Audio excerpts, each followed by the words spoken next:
ನಾರಾಯಣಾಯ. ಓಂ ನಮೋ ನಾರಾಯಣಾಯ.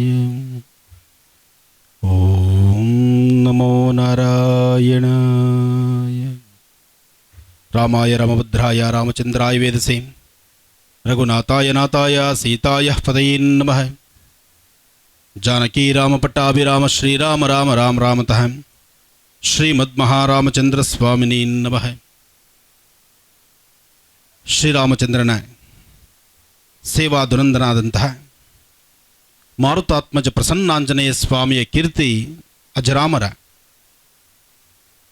ಮಾರುತಾತ್ಮಜ ಪ್ರಸನ್ನಾಂಜನೇಯ ಸ್ವಾಮಿಯ ಕೀರ್ತಿ ಅಜರಾಮರವಾದ ಮೇಲೆ ರಾಮನಾಮ, ನಿತ್ಯವೂ ಸಹಿತ ಹನುಮನ ಆರಾಧನೆ, ಹನುಮನ ಸೇವೆ ಇದು ಬಹಳ ವಿಶೇಷ. ಸಾರ್ವತ್ರಿಕವಾಗಿ ಎಲ್ಲ ದೇವಾಲಯಗಳನ್ನು ನಾವು ನೋಡ್ತಾ ಇರ್ತೀವಿ.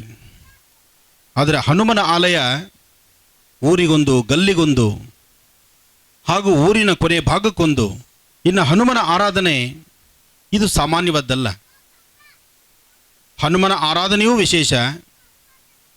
ಜೊತೆಗೆ ವ್ಯಾಸರಾಯರು ಪ್ರತಿಷ್ಠಾಪನಾ ಮಾಡಿರತಕ್ಕಂತಹ ಮೂರ್ತಿಯು ಮತ್ತಷ್ಟು ವಿಶೇಷ. ಕಲಿಯುಗದಲ್ಲಿ ಕಲಿಬ್ರಹ್ಮನಾಗಿರ್ತಕ್ಕಂಥವನು. ಕಲಿಬ್ರಹ್ಮ ಯಾರಾದರೂ ಇದ್ದರೆ ಅದು ಹನುಮ ಮಾತ್ರನೇ. ಅಂಥ ಹನುಮನ ಆರಾಧನಾ ಮಹೋತ್ಸವ ಕುಂಭಾಭಿಷೇಕ ಇವತ್ತಿನ ದಿವಸ ಈ ಒಂದು ವಿಶೇಷವಾಗಿರ್ತಕ್ಕಂತಹ ಮಾರೇನಹಳ್ಳಿಯಲ್ಲಿರ್ತಕ್ಕಂಥ ಹನುಮನ ಸಾನ್ನಿಧ್ಯ ಸುಮಾರು 500 ವರ್ಷಗಳ ಇತಿಹಾಸ ಇದೆ.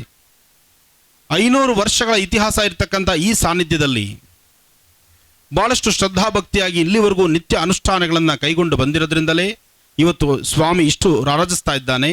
ವಿಶೇಷವಾದಂಥ ರೀತಿ ಬರ್ತಕ್ಕಂತಹ ಭಕ್ತರಿಗೆ ಅವರ ಸಂಕಷ್ಟಗಳನ್ನು ದೂರ ಮಾಡ್ತಿದ್ದಾನೆ.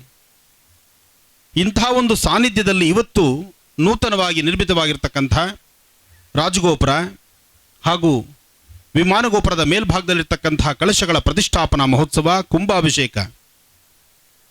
ಈ ಕುಂಭಾಭಿಷೇಕಕ್ಕೆ ಆಗಮಿಸಿರ್ತಕ್ಕಂತಹ ನಾವು ನೀವೇ ಧನ್ಯರು. ಕಲಿಯುಗದಲ್ಲಿ ನಾವು ಏನಾದರೂ ಒಂದಷ್ಟು ವಿಶೇಷತೆ ನೋಡ್ಬೋದಾದರೆ ಒಂದು ಹನುಮ, ಮತ್ತೊಂದು ಗಣಪ, ಇನ್ನೊಂದು ನಾಗ ಸುಬ್ರಹ್ಮಣ್ಯೇಶ್ವರ. ಆ 3 ದೇವರುಗಳಿಗೂ ತತ್ಪ್ರಮಾಣವಾಗಿ ಇರ್ತಕ್ಕಂತಹ ಪ್ರಾಣಿಗಳನ್ನು ನಾವು ನೋಡ್ತೀವಿ. ಇವತ್ತಿಗೂ ಮಾರ್ಗ ಮಧ್ಯದಲ್ಲಿ ಎಲ್ಲಾದರೂ ಒಂದು ವಾನರ ಸೈನಿಕ ಏನಾದರೂ ಸಣ್ಣದಾದ ಒಂದು ಅಚಾತುರ್ಯ ಆಗಿಬಿಟ್ರೆ ಹಿಂದೆಲೆ ಅಲ್ಲಿ ಒಂದು ಹನುಮನ ಕೊಡಿಸ್ತಾರೆ. ಹನುಮನಿಗೆ ಅಷ್ಟು ಶಕ್ತಿ ಇದೆ. ಹನುಮನ ರೋಮ ರೋಮದಲ್ಲೂ ರಾಮನಾಮವಿದೆ. ಹನುಮನ ಮುಂದೆ ಬಂದು ಇವತ್ತು ವೇದಿಕೆ, ಇಷ್ಟು ಚೆನ್ನಾಗಿರ್ತಕ್ಕಂತಹ ವೇದಿಕೆ ಮೇಲಿರ್ತಕ್ಕಂತಹ ನಮ್ಮಗಳ ಮನಸ್ಸು ಹೇಗಿರುತ್ತೆ ಅಂದರೆ, ಬೇರೊಬ್ಬರು ಗುರುಗಳಾಗಲಿ ಬೇರೊಬ್ಬರಾಗಲಿ ಯಾರೊಬ್ಬರಾದರೂ ಸಹಿತ ಆನಂದ್ ಗುರುಜಿ ಇಷ್ಟೊತ್ತಾಯಿತು ಬಂದು ಕೂತು ಆನಂದ್ ಗುರುಜಿ ಹೆಸರನ್ನ 2 ಸತಿ ಹೇಳಿಲ್ಲ ಅಂದರೆ ಬಹುಶಃ ನನ್ನ ಮನಸ್ಸಲ್ಲಿ ಎಲ್ಲಾದರೂ ಒಂದು ಅಳಕಾಗ್ಬೋದೇನೋ.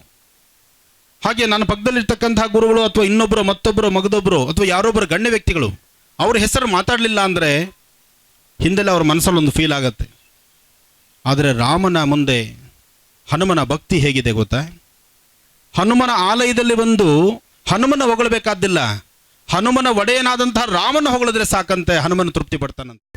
ಕೈಮಾ ಲಿವರ್ ಚಕ್ಕಣ ಮಾಡುವ ವಿಧಾನ: ಒಂದು ಬಾಣಲಿಗೆ ಎಣ್ಣೆ, ಈರುಳ್ಳಿ ಹಾಕಿ ಹುರಿದು ಶುಂಠಿ ಬೆಳ್ಳುಳ್ಳಿ ಪೇಸ್ಟ್, ಅರಿಶಿನ, ಪುದೀನ, ಕೊತ್ತಂಬರಿ ಸೊಪ್ಪು, ಲಿವರ್, ನೀರು, ಬೇಯಿಸಿದ ಕೈಮಾ, ಟೊಮ್ಯಾಟೊ ಪ್ಯೂರಿ, ಗರಂ ಮಸಾಲ, ತುಪ್ಪ ಮುಚ್ಚಳ ಮುಚ್ಚಿ ಬೇಯಿಸಿ. ಈಗ ಕೈಮಾ ಲಿವರ್ ಚಾಕಣ ಸವಿಯಲು ಸಿದ್ಧ.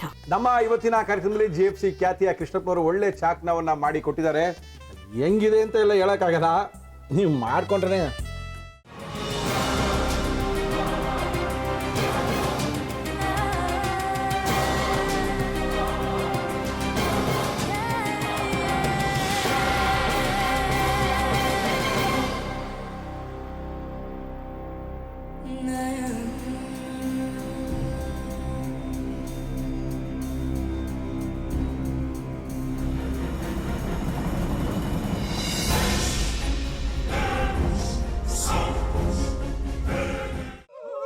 ಚಟ್ಟಿ ತಕೊಳಕ್ ಬಂದವ್ರನ್ನ ಸುಮ್ಮನೆ ಬಿಡಲ್ಲ, ರೂಮ್ ಕರ್ಕೊಂಡೋಗಿ ಸಾಯಿಸ್ಬಿಡ್ತದೆ. ರೂಮಿಗೆ ಕರ್ಕೊಂಡೋಗಿ ಯಾಕೆ ಸಾಯಿಸ್ತಾಳೆ? ಯಾಕಂದ್ರೆ ಅದು ಅವಳು ಪ್ರಿಯಕರನ್ ಸಾಯಿಸಿದ ಜಾಗ, ಅದಕ್ಕೆ ಅಲ್ಲಿಗೆ ಕರ್ಕೊಂಡೋಗಿ ಸಾಯಿಸ್ಬಿಡ್ತದೆ. ಈ ಮನೇಲಿ ದೆವ್ವ ಇದೆ ಅಂತ ಭಾಸ್ಕರ್ ಅವ್ರು ನನ್ಗೆ ಹೇಳೇ ಇಲ್ಲ. ಅವ್ರ ಹಟ್ಟಿಲಿ ವಾಸ ಆಗಿದ್ರ ತಾನೆ ಹೇಳಕ. ಹಟ್ಟಿಲಿ ವಾಸ ಆಗಿರೋರ್ನ ಯಾನು ಮಾಡಲ್ಲ, ಆದ್ರೆ ಅಟ್ಟಿ ತಕೊಳಕ್ ಬಂದವ್ರನ್ನ ಅದು ಸುಮ್ಮನೆ ಬಿಡಲ್ಲ ಬಿಡಲ್ಲ ಬಿಡಲ್ಲ. ಇದನ್ನೆಲ್ಲ ಹೇಳ್ತಿದ್ಯಲ್ಲ, ನೀ ಯಾರು? ನಾನು ಅಟ್ಟಿ ವಾಚ್ಮ್ಯಾನು.